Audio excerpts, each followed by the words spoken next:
Hey guys, welcome back to my channel. I haven't posted a video in so long, but today I decided to come do a Q&A so you guys can get to know me a little better, because I've never posted a Q&A, and I'm trying to do less editing as possible. So I have a couple questions. I'm just gonna run through them. Let's answer some of these questions that I decided to pick out that I thought would be interesting. Okay, the first question is, what is my name? My name is Saida, but everybody calls me Sai. Well, I now live in South Florida, but I'm from Detroit. In Detroit, they still call me Saida, but in Florida, everybody calls me Sai. But you can call me Saida or you can call me Sai, whichever one is better for you. I really don't prefer either. It really doesn't matter. Sai is just for short. Okay, where am I from? I already answered that. I'm from Detroit, West Side. I love Detroit. The only reason I don't live in Detroit now is because of the weather, y'all. I cannot. The snow, I cannot.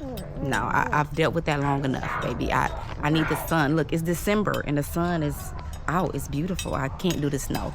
And it just gets to a point where it's too much cold. It's too much winter. Like if it was an equal half or more summer, a little bit of winter, I would be okay with that. But Detroit is like pure winter. It's only like a couple days you get summer. And I cannot. I'm sorry. I love the summer. We were thinking about like living up there during the summer and coming down here during the winter. That's what a lot of people do. So we're thinking about that because I really love Detroit. Okay, the next question is, how many children do I have and what are their ages? Okay, I have 3 boys.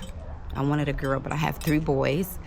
I have an 11-year-old, an 8-year-old, and I have him. He's almost 1.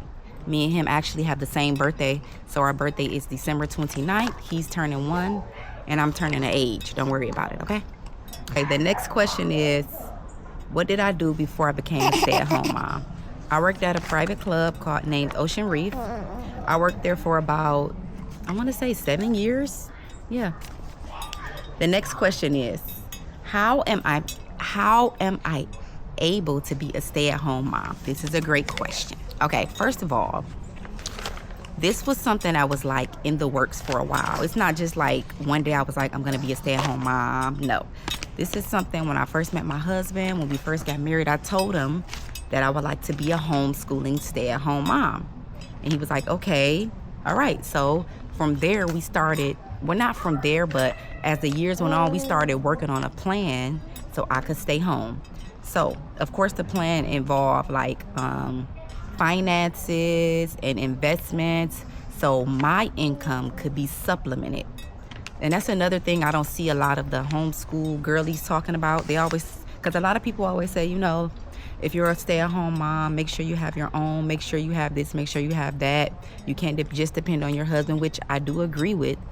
But at the same time, they never talk about, you know, the things you and your husband was supposed to build while you were working. That's the thing. Like me and my husband, we put systems in place and we built things so when I did stop working, the financial part of me not working would be supplemented, you know. And we're very financially intelligent, and we budget, we do all this stuff to make sure our finances are good. So that part, it's a B. So that part is like not an issue. So I would advise, if you want to be a stay-at-home mom, to talk with your partner, you know, while you're working, you can work on these things as far as like investments, because we do real estate. So we own multiple properties back in Detroit. So those are the things we did to supplement the income. I do agree that you can't just depend on one person to work. So that's why while you're working, you and your husband get together, you make a plan to figure out how can your income be passively supplemented. So when you do stop working, it won't be such a strain on him. So that's one thing that I do see the stay-at-home mom community not really talking about, and like other people not really talking about. Okay, so the next question is, okay, how am I able to stay home? Okay, I kind of answered that because we planned it out. We decided how much money we would need for me to stay home to supplement my income. And then we met that goal. And then, of course, we're working on my husband next. We met that goal. So I was able to then stay home. But what really triggered it was I had my 2 boys, right? And I wanted a girl. But my husband, he was like, no, like, we don't need any more kids. And I'm like, please, like, I know this time it's gonna be a girl, y'all. I was so sure. I don't know why I was so sure. So then I was like, okay, if I do have another baby, like, that's it. Like, I said I was gonna stay home. Like, I was saying it, I kept saying it, but then, like, I was still working. But at this point, I said, if I get pregnant and I have another baby, like, that's it. I'm just gonna stay home. So I end up getting pregnant. My husband, we end up getting pregnant. So then that's when I decided, like, okay, yeah, I'm not going back to work. So I went on my maternity leave, and it was a boy. I thought it was gonna be a girl, but anyway. And I was like, yeah, I'm not coming back.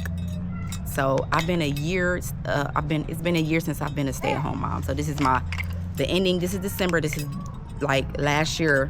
I got off work December. So this year, December is my 1-year anniversary of being a stay-at-home mom. Okay, so the next question is, why did I decide to homeschool? Okay, this is an intricate question. So when I first met my husband, I told him that I wanted to be a stay-at-home mom, and I told him that I wanted to homeschool, right? So he was like, okay, but he's from Jamaica, so they don't really know much about homeschooling over there. So I explained to him, why I want to do it, blah, blah, blah. So he said, okay, he's a pretty flexible person. So, but I knew that eventually I would have to be a stay-at-home mom in order to, like, put all my focus into homeschooling. So the reason I decided to homeschool is because I feel like the education system is not where it should be. I feel like the education system is not where it should be as far as teaching, especially African-American boys and African-American kids. And I feel like the teachers are not the same. Like when I was in school, like I went to Detroit Public School. It wasn't all that, but I did have teachers that looked like me, and I did have, some of my teachers were great. They like teaching. But I feel like nowadays it's more about tests, especially here in Florida, because Florida has like a different system. So they just implemented like a lot of tests for kids. And like when my son was in second, third grade, that's when like they started determining if you fail tests, if you fail the grade. So it's like it was times where I would pick him up from school. Y'all, he would be so exhausted from taking tests, like literally falling asleep in the car when I pick him up from school. And I'm like, why are you so tired? He's like, oh my God, we had a test. And like it would go on for multiple days. And I'm like, oh my God, like this is too much. And then he had a teacher, and like he couldn't do nothing in the class without this lady calling my phone. Like my son is not a bad kid, but it's just like everything he did, she had a problem. And I'm like, bro, if he breathes, she calling me. So then I finally sat down and had like a meeting with her. Y'all, and she told me to take my son to the doctor and to see, like, basically take him to the doctor, trying to say put him on medicine. And that's when I was like, no, gotta go. That's when I knew the school system was finished. It was over for me. Like, yeah, no. And then where I live is like, he was like the only, like, it was like 2 black boys in his class. So I was like, yeah, no, it wasn't for me. So then I had ended up meeting, we had went to the library because we go to the library a lot. And I had ended up meeting this lady who homeschooled all 6 of her children. And I was like, oh my God, like it was so intriguing to me because like I said, it's something that I always wanted to do. So then I started talking to her, me and her started being friends, blah, blah, blah, blah. She started explaining to me everything because her kids were in due enrollment. When you reach, I think it's 12 or 13 in Florida, you can also have college classes. So her kids was doing that. One of her sons actually graduated with his bachelor's degree at 18 because he's been doing dual enrollment since he was like 13, right? So she was just like giving me all this information. And I was like, oh my God, like I was so excited, but I was still working, remember? So I couldn't homeschool because I was still working. So that went on for like a year. And then the teacher started tripping. And I'm like, okay, I can't have my child in the classroom with a teacher like this. Like I just can't. So I decided that's enough. So I talked to her. Her name was Miss Chantel. I talked to her. Mind you, she was a stay-at-home mom and she homeschooled all her kids. And her husband was the only one that was working. He was a professor. So I talked to her. She understood my frustration. So she was like, okay, if I come up with like a plan to homeschool your children, like you want to look it over and see how it will work for you. And I'm like, yeah, sure. So she came up with like a plan and then like a amount that she would charge me every month to homeschool for my children. So of course I did it. I took my kids out of school. You just have to write a letter of withdrawal. I took them out of school And then she started homeschooling my children, and she did it for a year. And I was really like excited because my kids, they were around kids that look like them. Like they were around kids, because it's only them two, and where we live, it's not really a lot of kids. It's not like when we were kids, like you could go outside and play. It's not really like that here. But where she lived in her community, it was like that. It was like maybe 20 minutes away from my house. So they started homeschooling with her. They loved it because, she had kids that were their age, and they all got along really well. So we did that for like a year, but unfortunately they had to move. So they moved to Washington, D.C. So then that's when I really had to like stop working, and I was pregnant at the time. So that's when I really was like, okay, I don't want to send them back to school because they're already acclimated to homeschool. They already like it, blah, blah, blah. They don't have to get up early in the morning. That's another thing. They have to get up super early, and I didn't like that. Kids shouldn't have to get up that early and then go in the classroom and try to learn something. You're not even fully awoke. So basically, that's when I really realized, like, okay, I'm going to have to stop working. But then after they left, like for 2 months, I did work and homeschool because my mother-in-law was here, so she would stay home with them. And then when I came home from work, I would check and go over their work that they had completed. So that went on for like 2 months. So then the next year, I finally started doing it all by myself. So it's a journey. It's a journey, but I feel like it's worth it.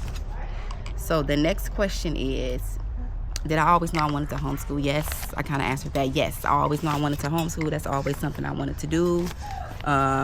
Because I wanted to teach my kids different things that they don't learn in school, as far as African history, about their family, like all different things that they don't learn in school. Yeah. So I always knew I wanted to homeschool. And when I first met my husband, I told him that's something that I wanted to do. So he always knew I wanted to do that. What does a normal day of homeschooling look like? Okay, so a normal day of homeschooling looks like this. We wake up at 9 o'clock. They cook their own breakfast because I'm trying to make them more independent. They cook their own breakfast. Then by 10 o'clock, they need to start doing their schoolwork. So their schoolwork consists of math, writing, grammar, piano. They have to do 30 minutes of piano with their schoolwork. Yeah, that's about it. Then I try to always have them reading a chapter book. They love to read, but they don't read a lot of chapter books. They read a lot of graphic novels. So I put a chapter book in there, and they have to read like 1 or 2 chapters. And they also code, so they make their own games. So that's also a part of their schoolwork. And that's another thing. With school, you don't really get to do what you enjoy to do. You don't really create because you have to be on this strict thing that the school system set up. So you don't really get to create or enjoy to do what you want to do. Because I feel like even by elementary, people, they always ask kids like, oh, what do you want to do when you grow up, blah, blah, blah, blah, blah. But even by that time, the kids should be like thinking about what they really want to do, and they should kind of be like looking into what they want to do. You get what I'm saying? Or studying the possibilities of what they really want to do, instead of just waiting until they get to college and now they grown and they like, oh, this is what I want to do, but they really don't know, and now they just switching to different things or whatever. So yeah, that answers that question. Yes, I always knew I wanted to homeschool. Oh, what does a normal day look like? So they get up, they do their work. We're done maybe by like, they probably spend like 3 hours doing work if they move like they supposed to. If they don't move like they supposed to, then we'll just be longer. And every day looks different because sometimes we have things we have to do, like swimming lessons or piano lessons. And on Fridays we don't have school. Those are our chore days. So we do chores on Fridays. And also we have piano lessons on Fridays. Wednesday we have swimming lessons. Monday we were in robotics. So it's like I try to keep them into different things. So now I'm looking into like some tennis lessons. My one son likes to play golf, so I'll try to get him some golf lessons. So I try to, mix it up. And I try to do like different library activities. I just try to mix it up. Because, when you're in regular school, you're so tired, you don't even want to do anything once you get out of school. So that's also a downside. Okay, the next question. Is it hard? Is homeschooling hard? I'm not going to say it's hard, but I'm going to say that you have to have a lot of patience and empathy for children. And I find myself, having to find my patience because sometimes it be thin, but you have to find it because It's their first time here on earth. It's their first time being that age. It's their first time. So we have to realize like it's their first time. And I also have to remind myself too. But repetition, repetition is what causes people to learn. So it's like you just have to keep doing the same thing over and over. And that's one thing I do like about homeschool. You can go at their pace. But as I remember, in regular school, once you don't get it and the teacher has to move on, they have to move on. So basically, like, you're moving up in grade levels not knowing what you should have learned in the other grade level. So that's the good thing about homeschooling. You don't have to worry about that because I like to keep doing it until they master it, until they understand it. I'm not moving on until they understand it. But in regular school, everybody has to move on. It's just what the teacher has to do. So it can be challenging. But another challenging thing is even just picking the curriculum because there's so much homeschool material out there. It's so many homeschool curriculums, like it can be overwhelming. So that's also another part of it. But you just have to figure out what works best for you and your schedule and the way your children learn. You have to know, like, what type of learners are they? Are they hands-on learners? Are they learners that like to watch videos? Are they learners that like to read material, or they need somebody to actually explain it to them? And you can mix all three of those things up. And also, remember, as a homeschool mom, that doesn't technically mean that you're just the only teacher. So I'm big on that. Like, I like tutorers, I like programs. I'm not a person that's just gonna be like, okay, I'm the teacher, I gotta teach everything. No, because I'm not super good in math, writing, so I need to have those tutors so they can learn. So I take them to Mathnasium, which is a tutoring for math, and now I'm looking for them like a writing tutor. And we have an appointment for Kumon, so you know what Kumon is. It's like a learning facility where you go twice a week and you have tutors and all this stuff. So I'm big on that. Like, if you don't know, you have to find the resources for your children to still learn. Sonny, can you be quiet a little bit? You're very loud. Okay, next question. I'm almost finished. How important are finances, teamwork with your partner as a stay-at-home mom? I kind of answered that already. It's very, very important, okay? Especially if you're not bringing any income into the household. You have to be very mindful of your spending. Well, me personally, in the beginning when me and my husband, because we were like on a debt-free journey, we paid off debt and we're into investing and everything. So we were very frugal in the beginning with our spending. But me personally, I don't want to be a frugal person. Like, I want abundance. I want to be wealthy. I want to do things with my children. I want to experience. I want to go on trips. So I'm not that homeschool mom that's like, oh, be super frugal. If you have to now, yes. Like, in some instances, I still have to be frugal. But that's the reason I say, work with your partner, get investments, get some type of passive income so you don't have to live a super, super frugal life, because that kind of take away the experience for me personally, from the things that I really want to do, because I like to go on trips. Like, I like nice things. Like, I like that stuff. But you have to build your finances up. You have to build your finances up to be able to be in that position. All right, next question. Do the kids enjoy being homeschooled and being a stay-at-home mom? I would say yes. It's so many perks in being a homeschool kid. First of all, you don't have to wake up super early.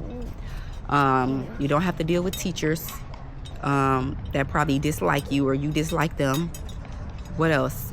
You can have a lunch break whenever you want to. Not whenever you want to, but you're home. You're in the comfort of your own home.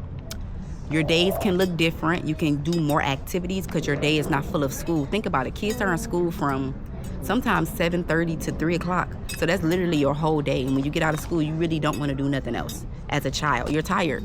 Then you still got to do homework. Like, it's taxing on children. It's a lot. So I see why a lot of kids just want to, be on their phones, their iPads, their tablets, because schooling it can be taxing on you mentally. Especially if you don't understand the information and your teacher has to move on. So, I think they enjoy it. They really enjoyed it when Miss Chantel was teaching it because they were around a lot of children. But I still take them to different events at the library. We do different things they have homeschooling friends. We have play dates and that type of stuff to make sure, that they're being social. Because people always say, oh, how are they going to be social? That's the last thing you should worry about. I mean, I understand you don't want a socially awkward child, but when people talk about homeschooling, they always say social. But what about the educational part? You're in school to learn. So people always make a big deal out of the social part, but they don't make a big deal out of the educational part, because a lot of kids are literally not learning at school. It's a lot of kids that don't even know how to read, but nobody's pointing that out. They always say social, social, social. But remember, you're in school to learn. You're not in school to even be social. I mean, inevitably you will be social, but with that excuse, like, people always say that, and I'm like, but what about the learning? Like, these kids are not learning in school. So to answer that question, yes, I do think they enjoy it. And I want them to enjoy it. I want it to be an enjoyable experience for them. You know what I'm saying? I want them to look back and be like, oh, like, my mom homeschooled me. It was so cool. We went here, we did this, we did that. So next year I do plan on doing more things. Like, I live in Florida, so they have a lot of national parks. So I plan on going to like a lot of national parks and a lot of farms and stuff like that, and volunteering more. So those are some things that I'm looking forward to in January. That's all the questions that I had written down. This is probably it, the end of the video. So let me know what you guys thought. Let me know if you have any more questions. Leave them in the comments and I'll try to answer them. I'm thinking, is there any other questions that I could ask?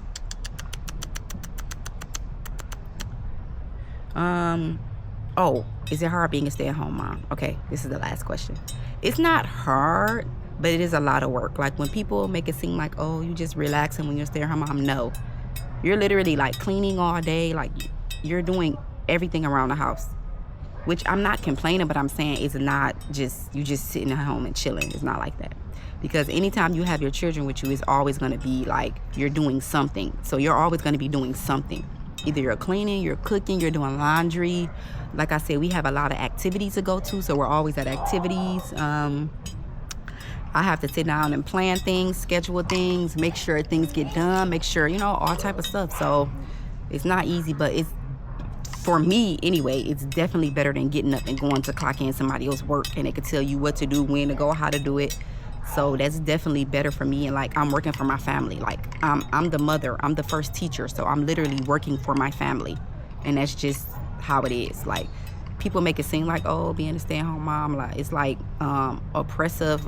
People say stuff like that, and I'm like, how is it oppressive to work for your own family? Those are your children. Don't you want to cultivate your children into productive members of society? They're going to be husbands, they're going to be fathers, like, they're going to be grandfathers. So don't you want to make sure that you have a hand in cultivating them? I know I do. I don't want to just say, oh, they went to school and they learned that at school and I don't know where that came. Like, I don't want to be like that. So I feel like it's very rewarding, you know, but it does take a lot of patience. I'm not taking away the hard parts of it. It does take a lot of patience, okay? But if you have a community or if you have a village, then you can lend out, you can get help in hand. Me personally, I don't have a village because I live in Florida. All my family is in Michigan and Detroit, so, but it's still fine. So me and my husband, we work together. So I think that's it, guys. Let me know what you thought about the video. Subscribe to the channel for more content. Let me know what you guys want to see as far as stay-at-home mom, homeschooling content. Yeah, and I think that's it. Thank you guys for watching.